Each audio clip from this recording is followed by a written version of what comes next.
Welcome to this week's special segment of K&A Football. This week we're going to be doing Call It or Scrap It with a very special guest, avid Colts fan, avid Yes, sir. Anthony Richardson supporter, which is why we will be doing this special one. Daniel the Camel. He's been on the show before. He had a lot of special takes for his pick'em. How are you doing today, Daniel the Camel? Pretty good. I literally just got this buzz cut, so feeling I was gonna pretty say good. when all of a sudden I saw you pop up, I was like, "Whoa!" Yeah, I just got it chopped off today. Feeling good. Ready to say why Anthony Richardson is going to make the Hall of Fame. Well, let me say before. What made you decide to get the buzz cut? I don't know. Just wanted to change. I buzzed my two friends, and I feel like I owe them a buzz back. Fair enough. Awful decision. All right, punishment for this year's Pick'em Skaten is That is absurd. I would not be doing that. Y'all should do that. All right, clean shave, shiny head, the whole shebang. That is absurd. I would not be taking part in that. All right, so Debbie, do you have this week's Call It or Scrap It question for us? I do indeed. My bad. Sorry, I was a little behind here. Debbie was totally ready to jump in here. 100%. All right, guys. For Call It or Scrap It segment this week, the question is, Anthony Richardson turns his throwing struggles into a skill and becomes an elite top 10 QB in the next 5 years. Call it or scrap it? I think what we need to discuss here first before we really jump into this is what does turn his throwing struggles into a skill mean? Are we saying like he learns to throw, or he learns how to use his inability to throw into a strength? No. I think that definitely was. That wouldn't be a skill. Well, I guess it could be a skill, but like a ability to throw. Yeah. Okay.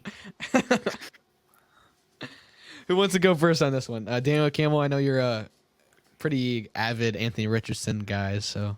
I'm an Anthony Richardson supporter, man. I'm going to call it here. And this is why.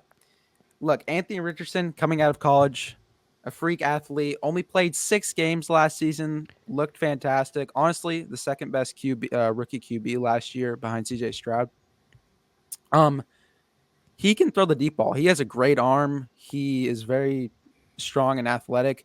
It's just the accuracy and the decision making that worries me. With him throwing 3 picks last game, kind of got me disappointed, but I still have faith in him. I think that, you can improve your throwing, hopefully. So, yes, I do think he'll be an elite quarterback. I think I see Lamar Jackson in him. He's very athletic, and yeah, I think he will be a similar type player to Lamar Jackson if he can reach his potential. Cool. Austin, what do you think? Yeah, I think this is a really tough one. I think that the saving grace for me is that top 10 is a pretty broad stretch. Like top 10 only means you have to be better than 2/3 of the league, So I think that's really the saving grace here. I am going to scrap this one. Actually, I don't think that he is going to be able to be a top 10 quarterback within the next couple of years here. I think that he'll be good. I think he'll be solid. I think that what we're going to see is a lot of teams learn how to defend against a running quarterback, because up until this point, we've only seen a handful of running quarterbacks. Obviously, Michael Vick being a very notable one, Cam Newton, and now Anthony Richardson are like the big names in terms of mobile quarterbacks.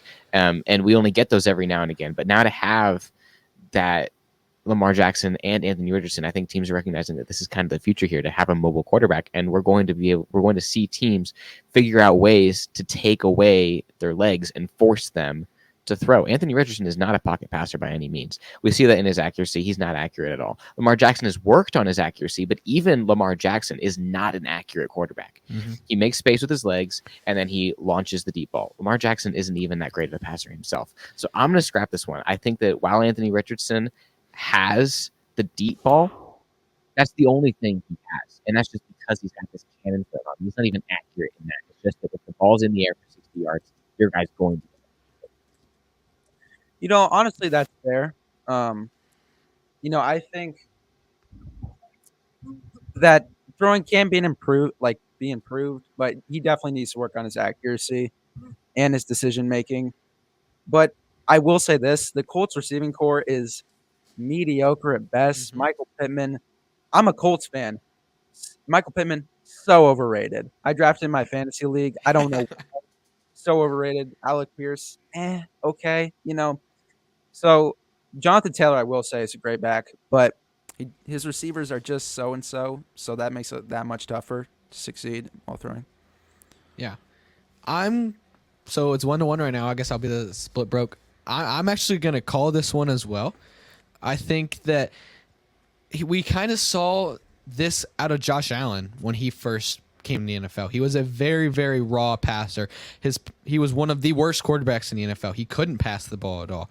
We also saw it out of Cam Newton. He was a very good passer when he came in, but he was very inaccurate kind of through his whole career, but he still found a way to have an MVP season. He found a way to be a pretty consensus top 10 quarterback throughout the prime of his career. Anthony Richardson has only played, I think, 18 games since he was in high school. He didn't play much in college, and obviously he didn't play much last season. So he's very not new to football, but he hasn't had a lot of games under his belt in the last couple of seasons. And I think as time goes on, he'll get more and more used to it, more and more better at throwing. I mean, he's an NFL quarterback. He should already be good at it, yes. But time will come and he will get better. He's under a great system. Me and Austin just talked about in the episode about how much coaching matters. He's under not Nick Sirianni. Whew, that would be bad. He's under Shane Steichen in Indianapolis, who Jalen Hurts' incredible season was with Shane Steichen as the offensive coordinator. Now that's his head coach. He's got a great organization in Indianapolis. And like Daniel the Camel was saying, they don't have a great receiving core. It'll get better with time. Yeah. He needs to still be able to lean on that rushing ability to keep defenses guessing, keep them honest, because he's not a pocket passer and he never will be.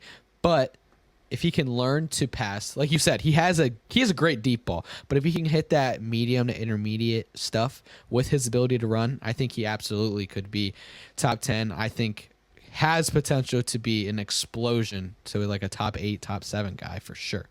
So I'm actually going to call it. I think it's tough to say, like, obviously his decision making is not very good right now, but yeah. I mean, like you said, he only has played 18 games since high school? I mean, yeah, that's insane. Just give him time. Like you said, Josh Allen, was not good when he entered the league. I think just give him time, give him some more weapons. I think he'll work it out for sure. Yeah. I'm excited to see how Anthony Richardson does for these next couple of years for sure. Well, thank you, Daniel the Camel, for coming on. I really like your setup. You got a nice setup behind you, and Mike sounds good. So, yeah, what was Debbie yelling at me for, Austin? So first off, thank you guys so much for watching. Daniel the Camel, thank you so much for coming on. But like I had mentioned, kind of as a joke in passing, we are hearing you guys out for input on what we should do for the punishment on the pick'ems this year. Buzz cut will not be an option. We'll see what the people want. So I vote buzz cut.